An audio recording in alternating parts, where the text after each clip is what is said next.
Bonjour à toutes et à tous. Je vous présente une nouvelle conférence que je donnerai l'année prochaine, en août 2021 à Xiamen en Chine, si tout va bien. Ça, malheureusement, nous ne pouvons pas le prévoir pour l'instant. Elle sera accompagnée d'un ou plusieurs concerts, ce n'est pas encore décidé, et de deux masterclass, donc données à des étudiants de différents niveaux. Voilà, le tout s'étale sur une semaine en général au mois d'août, et peut-être renouvelé plusieurs fois pendant l'été. Bon, j'ai choisi pour thème le développement de la réflexion chez l'enfant dans l'apprentissage et l'enseignement musical. Pourquoi la réflexion? Parce que ça me paraît être un thème particulièrement intéressant déjà et surtout très important, surtout dans les sociétés actuelles où les gens sont, je trouve, enfin ça c'est un avis personnel, mais de moins en moins capables de faire preuve de réflexion à la fois sur eux-mêmes, sur ce qui les entoure, sur tout un tas de choses d'ailleurs. Je trouve que c'est un sujet qui est assez d'actualité, même si bien sûr je m'intéresserai avant tout comment dire, à l'aspect musical, c'est évident, hein, bien sûr. Donc, je vais faire une brève introduction à cette conférence. Donc, je soulève la question de la place occupée par la réflexion au sein de l'apprentissage d'une activité artistique, n'est-ce pas? Mais encore une fois, j'aborderai aussi dans une première partie, nous verrons le développement de l'enfant, également la pratique enseignante, enfin ça va, il va y avoir plusieurs directions, n'est-ce pas? Mais le mot vraiment, le mot le plus important là-dedans sera la pratique réflexive. Nous verrons quel est son rôle, le rôle de la pratique réflexive et les raisons pour lesquelles il est important de développer la réflexion pour les élèves, à la fois sur eux-mêmes. C'est ça d'abord qu'il ne faut pas oublier, qui me paraît être le plus important, la réflexion sur soi-même. Vous savez, je fais une parenthèse, mais souvent mes professeurs me faisaient cette réflexion lorsque moi-même j'étais étudiant. Et ils me disaient, et finalement, le plus important, ce n'est pas tant ce que tu vois, mais surtout ce que tu ne vois pas. Voilà, donc ça c'est très révélateur. C'est-à-dire que ce que vous voyez, c'est assez superficiel finalement lorsque l'on travaille son piano, lorsque l'on écoute quelqu'un qui parle. Mais le plus important, c'est ce que l'on ne voit pas, ce qu'il y a derrière, tout le processus, tout le fonctionnement, et donc tout le questionnement, et forcément toute la réflexion liée à ce questionnement, n'est-ce pas? Voilà, ça me paraît être essentiel. Donc voilà pourquoi je choisis de m'intéresser, bien sûr, à développer la réflexion moi-même d'ailleurs dans ma pédagogie avec mes propres élèves, mais avec moi-même aussi, je réfléchis, je suis le premier à réfléchir sur moi-même, sur ce que je fais, sur mes actions, sur, comment dire, sur plein de choses, sur pourquoi est-ce que j'ai cette opinion à propos de tel ou tel sujet, comment je suis arrivé à avoir cette opinion. Il y a toujours une question de remise en cause, là je m'évade un peu, mais bon, on peut élargir le sujet de la réflexion, si vous voulez, à des tas de domaines, c'est multifactoriel, donc c'est très intéressant. Bref, bon voilà. Donc je m'intéresserai aussi aux conséquences d'un apprentissage réflexif sur la qualité d'enseignant et, aussi la mise en place de processus méthodologiques adaptés ou non aux apprenants, ce qu'on appelle les processus méthodologiques. Je reviendrai encore là-dessus. Voilà des termes qui me paraissent hyper importants. Vous savez, ce genre de conférence, comment dire, s'adresse un peu à tout le monde, dans le sens où cela peut très bien s'adresser à des élèves, tout simplement, car ils vont peut-être prendre conscience de beaucoup de choses. Et à tout âge, d'ailleurs, la prise de conscience est possible, avec des termes différents, bien sûr. Il faut savoir adapter son vocabulaire, c'est évident. Donc cela peut s'adresser à la fois à des étudiants, mais aussi à des enseignants, les enseignants débutants notamment, qui ne sont pas forcément toujours disposés, enclins, ou qui n'ont pas forcément la patience ou l'expérience, car il y a beaucoup de choses qui s'apprennent aussi avec le métier, pas forcément pendant l'apprentissage de l'activité, mais beaucoup de choses s'apprennent après. Et donc voilà, je vais donner finalement tout un tas de conseils à qui veut bien l'entendre, de toute façon. Voilà. Donc justement, voilà, je parlais de ça à propos des processus méthodologiques. On reviendra sur ce terme encore une fois, mais c'est quelque chose d'intéressant parce que qu'est-ce que c'est un processus? Ça, c'est encore une fois, c'est l'influence de la psychologie sur l'apprentissage musical, mais c'est la façon dont l'on présente les choses, hein, n'est-ce pas? Dans la psychologie, on peut reprendre tout un tas de thèmes intéressants sur la charge cognitive, sur plein de choses, et notamment sur la manière dont on présente les choses à quelqu'un. Vous direz pas toujours à un élève, par exemple, je sais pas, j'invente, mais que le do est situé de telle façon sur la partition, qu'une noire voit un temps. Il y a une façon de schématiser les choses pour un élève, si vous voulez. Il faut réussir à entrer un peu dans ses représentations, hein, dans sa tête en quelque sorte. On va y venir, hein, je m'arrête là pour l'instant, c'est une introduction, hein, rien de plus. Donc bref, je vais organiser cette conférence en 3 parties. Dans la première, il sera question du développement de la réflexion chez l'enfant.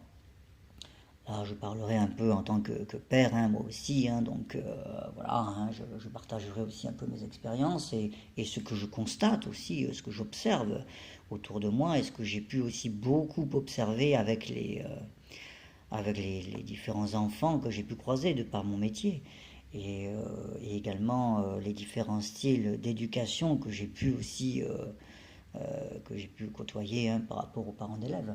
Donc voilà, ça c'est la première partie, donc ça consacrera donc le développement de la réflexion chez l'enfant au travers des pratiques éducatives. Hein, bien sûr, j'étudierai aussi les répercussions, parce que au-delà encore, si vous voulez, de l'importance de la réflexion et de l'importance de la pratique éducative, ce qui est aussi intéressant, ce sont les répercussions, et notamment en ce qui concerne, hein, en particulier le degré d'autonomie acquis. C'est là où ça devient intéressant, hein, évidemment. Et la réaction comportementale des enfants face aux nouvelles situations, hein, et leur qualité d'interprétation. Tout ça, vous allez voir que tout va s'enchaîner en fait, hein. Tous ces éléments-là vont se retrouver après dans la pratique d'un instrument. Quel qu'il soit, évidemment, je prendrai pour exemple le piano, parce que je parle de ce que je connais, bien sûr, mais il est possible de généraliser, hein, tout ceci et de l'appliquer même à beaucoup d'autres domaines. Voilà, je m'intéresserai aux différents moyens que l'on possède, cela aussi c'est intéressant, pour réussir à stimuler, ça c'est quelque chose qui me paraît très important, arriver à stimuler la réflexion d'un enfant. Trop souvent on entend ce genre de discours, hein, chez les bébés même, on peut dire, hein, entre 0 et 3 ans, oh, ce sont des bébés, bon, ils se font plaisir, ils s'amusent. Oui, c'est vrai, d'accord, oui, c'est la vérité. Et moi-même, ma fille d'ailleurs, elle s'est bien amusée, hein, entre 0 et 3 ans, là n'est pas le problème. Mais s'amuser, vous pouvez quand même faire un minimum de réflexion en même temps. C'est pas contradictoire, bien au contraire d'ailleurs. C'est ça qu'il faut comprendre. C'est par le fait qu'un individu, quel qu'il soit, réfléchisse, qu'il progresse, qu'il réalise des progrès. Et donc le plaisir, forcément, est exponentiel. C'est comme ça que ça fonctionne. Il faut arrêter de croire que le plaisir est le mot maître de tout, hein, ça c'est... Enfin bon, bref, là c'est encore une parenthèse, hein, je m'évade, mais il y a tellement de choses à revoir, hein, dans l'éducation, je trouve ici, que bon, voilà, on pourrait y passer des heures. Donc bref, ça c'est pour le développement de l'enfant, et surtout donc le fait de stimuler les capacités réflexives d'un enfant, tout en lui faisant plaisir, bien évidemment, voilà, hein, si ça peut vous faire plaisir à vous aussi de l'entendre, c'est évident, hein, évidemment. Ne commencez pas à faire des amalgames, hein, je vois venir les choses, hein, et de me faire dire ce que je n'ai pas dit, n'est-ce pas? Ok, il faut savoir entendre un peu et écouter. C'est d'ailleurs la première qualité, hein, pour tout le monde, quel qu'il soit, que l'on soit étudiant, professeur, ou mathématicien, ou jeune physicien, ou je ne sais quoi d'autre, hein, la capacité d'écoute. Ok, dans une seconde partie, j'étudierai les influences et les conséquences de ce style d'apprentissage. C'est là que justement ça va s'enchaîner au cours de l'évolution musicale et la mise en place d'une pédagogie réflexive adaptative. Donc là, on verra évidemment, une fois que l'on aura tiré un bilan, si vous voulez, du développement de la réflexion, des capacités réflexives chez l'enfant, comment est-ce que l'on peut mettre cela au service de la pratique artistique. Et y a-t-il une relation entre des enfants qui auraient été plus stimulés que d'autres ou non? Y a-t-il une relation ou pas? Voilà, c'est là la question intéressante, ah, n'est-ce pas? Alors, on ne fera pas non plus de généralité, c'est pas possible, mais on essaiera de voir ce que l'on peut tirer de cette hypothèse, on va dire. Et enfin, dans une troisième partie, disons que je consacrerai ma troisième partie à la question de l'enseignement réflexif. Le mot réflexif va revenir à toutes les sauces, n'est-ce pas? Donc, pour commencer, la place de la réflexion chez l'enfant. Bon, je vais fragmenter évidemment cette conférence en plusieurs vidéos parce que sinon ça va durer des heures, n'est-ce pas? Donc voilà, pour l'instant donc, la place de la réflexion chez l'enfant. Alors, une petite introduction. Encore une fois, je m'évade un peu, mais bon, savoir réfléchir sur sa pratique, n'est-ce pas? Et d'ailleurs, ça, c'est valable dans tous les domaines. Et c'est essentiel. Pourquoi? Parce que, avant tout, cela permet d'améliorer nos actions, que ce soit dans le sport, j'aime toujours citer ces deux domaines que sont le sport et les échecs, parce que c'est quelque chose que je pratique beaucoup depuis tout petit, mais que ce soit aussi dans la pratique artistique ou dans encore plein d'autres domaines, que sais-je. C'est la même chose. Réfléchir permet d'améliorer nos actions. C'est une phrase qu'il faudrait mettre en gros pour tout le monde, n'est-ce pas? Ne pas réfléchir, forcément, vous ne risquez pas d'améliorer vos actions, ou alors c'est par le biais du hasard et ça ne s'inscrira pas dans la mémoire. Pourquoi? Parce que le fait de réfléchir, ça permet de pouvoir, de réfléchir, je voulais dire, pardon, avant d'agir. Mais on peut également réfléchir pendant l'action, en agissant. Ça, c'est très intéressant. Nous aborderons encore ce sujet lors de la pratique pianistique. Réfléchir pendant l'action. Honnêtement, je pense que c'est la chose que le processus au niveau cognitif qui est le plus compliqué pour les élèves. Ce n'est pas de réfléchir avant, ça c'est quelque chose que l'on peut développer chez les étudiants assez facilement. Ça s'appelle l'anticipation mentale, on en parlera avec la théorie idéomotrice, il y a plein de choses dont on va parler. Mais le fait de réfléchir pendant l'action, c'est quelque chose qui est très compliqué. Arriver soi-même à avoir une prise de conscience de ce qui est bien, de ce qui n'est pas bien, une représentation de son corps, de ses mains en action, de la sonorité, etc. Et arriver pile poil au moment donné à se dire, tiens, non, ce que je fais là est pas bon, hop, je vais vite changer mon équilibre, ceci, cela, etc. Ma gestuelle éventuellement, enfin tout ce qu'il faut pour arriver à créer une modification sensorielle. Ça, c'est la chose la plus compliquée pour les élèves. Et évidemment, donc, on reviendra sur tout ça. Mais bon, donc savoir réfléchir, je le disais, dans sa pratique est essentiel pour pouvoir améliorer nos actions et également donc les futures actions. Bien sûr, puisqu'on apprend de ses erreurs toujours, c'est bien connu. Et on apprend de ses améliorations aussi. Donc à partir de ce constat qui est simple, qui est général pour l'instant, parce que n'est-ce pas, j'entre pas encore dans tous les détails, mais on peut déjà en déduire que la réflexion, si vous voulez, je vais dire, c'est pas exact ce que je veux dire, parce que j'allais dire que ça fait partie intégrante de notre nature. Pas vraiment, c'est pas dans la nature humaine, si vous voulez, c'est pas naturel de réfléchir, mais c'est tellement évident. Regardez un enfant, on va y venir justement sur l'enfant. Quand l'enfant fait une bêtise, qu'est-ce que vous faites? Vous laissez tomber? Vous dites rien? Non, c'est pas possible. Vous ne pouvez pas laisser tomber.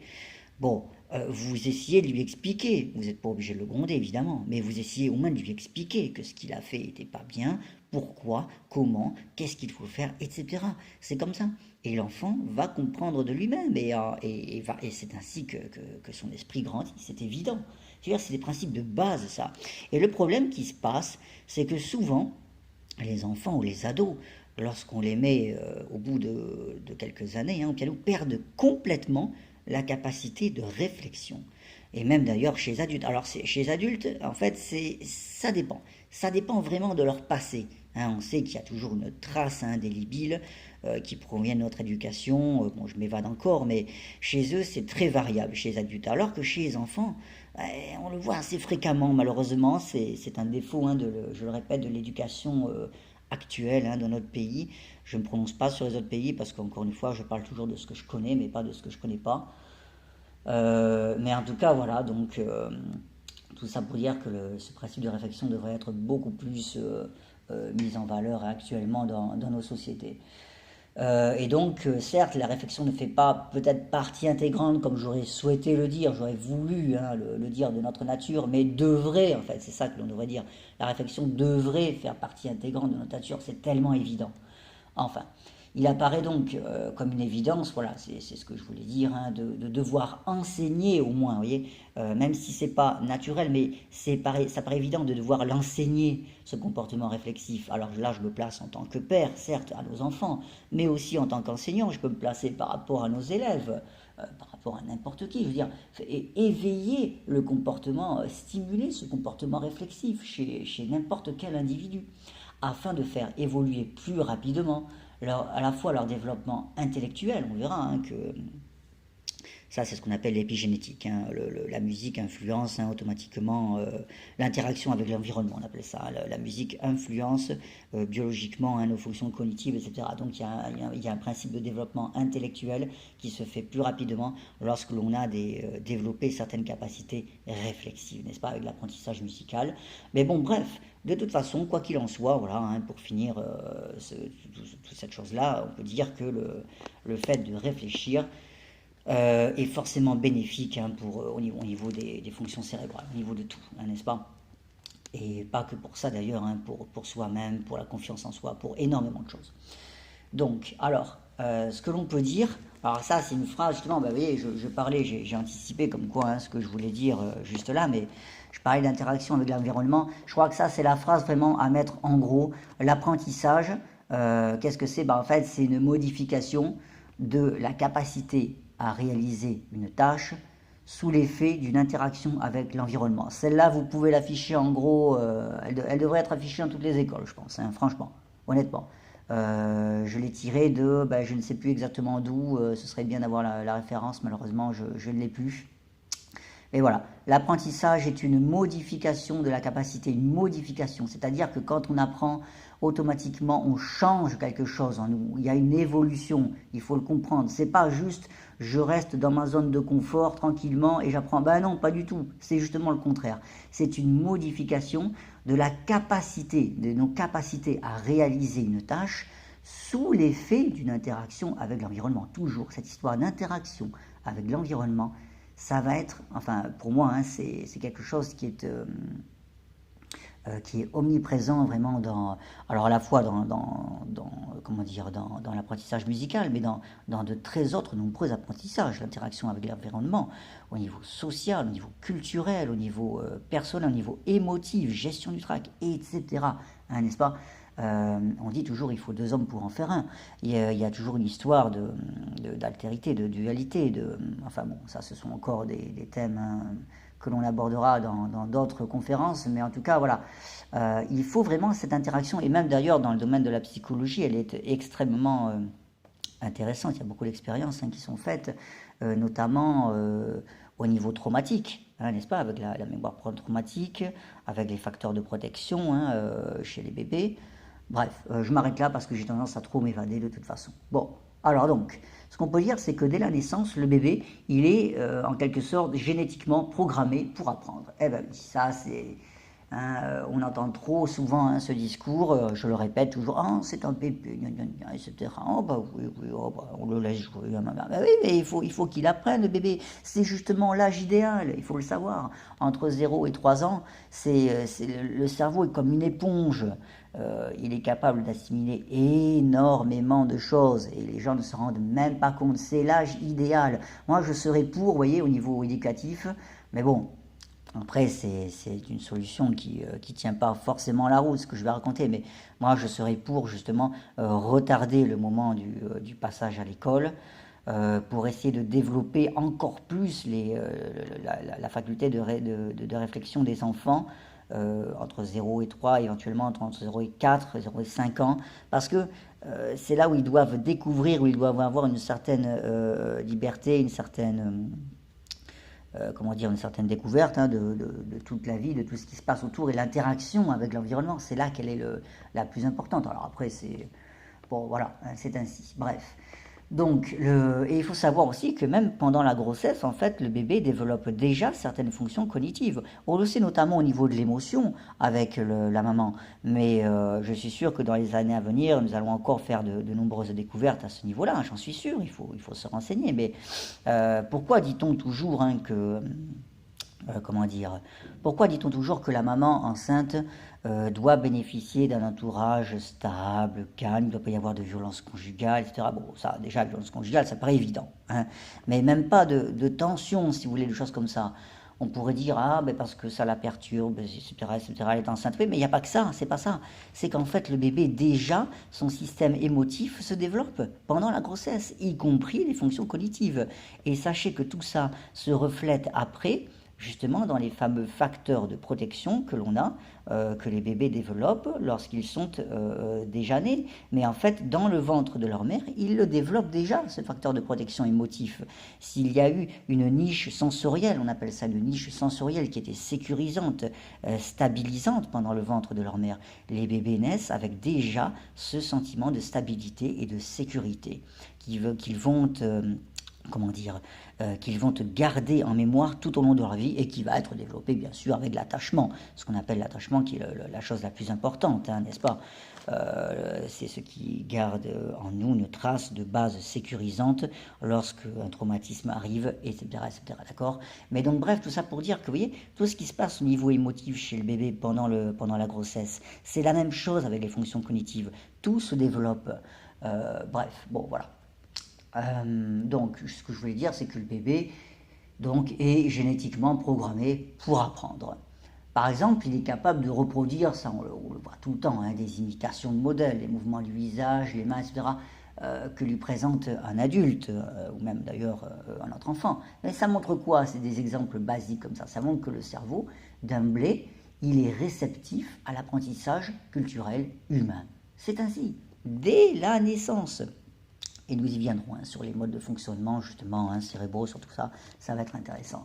Mais voilà, disons que c'est ça qui, encore une fois, ça s'adresserait presque sur notre conférence aussi à, je ne sais pas comment dire, à certaines pratiques éducatives qu'on voit trop souvent, encore une fois, je le répète, dans notre pays. Hein, ce sont des phrases à retenir, ça, vous voyez, par exemple, le cerveau humain est programmé génétiquement pour apprendre. Voilà, hein, c'est tout bête, ça a été démontré X fois scientifiquement. Je veux dire, j'invente rien. C'est le biais de mes lectures, des revues scientifiques, etc. Donc, c'est pas moi qui l'invente. Vous voyez, ce que je suis en train de vous raconter, ce n'est pas subjectif, c'est objectif, c'est la réalité. C'est ainsi. Et malheureusement, la réalité, elle est complètement oubliée par le biais de la bien-pensance et de toutes les bêtises qu'on voit autour de nous. Donc, pour l'essentiel, on considère qu'en fait, chez l'enfant, comme chez l'adulte d'ailleurs, il existe deux formes d'apprentissage cognitif. Encore une fois, la cognition, ce sont toutes les fonctions, notre cerveau, les fonctions de l'esprit. Alors, qu'est-ce que c'est donc ces deux apprentissages cognitifs? Et ça va nous intéresser pendant une bonne partie de la conférence. C'est le système heuristique, on appelle ça le système logico-rythmique. Le système heuristique, qu'est-ce que c'est? C'est l'automatisation par la pratique. Et au contraire, le système logico-rythmique, c'est le contrôle par l'inhibition. Alors voilà des termes hein, que l'on va définir, je m'arrête là pour l'instant, mais ce sont deux termes que je vais rabâcher en quelque sorte hein, pendant toute cette première partie du développement de l'enfant, et même pendant tout ce qui concernera hein, bien sûr l'apprentissage musical, le fait de faire preuve d'inhibition cérébrale, etc., etc. Ce sont des principes de base dont il faut toujours se souvenir, il faut vraiment se focaliser dessus. Bref, voilà, je m'arrête là pour l'instant. Merci.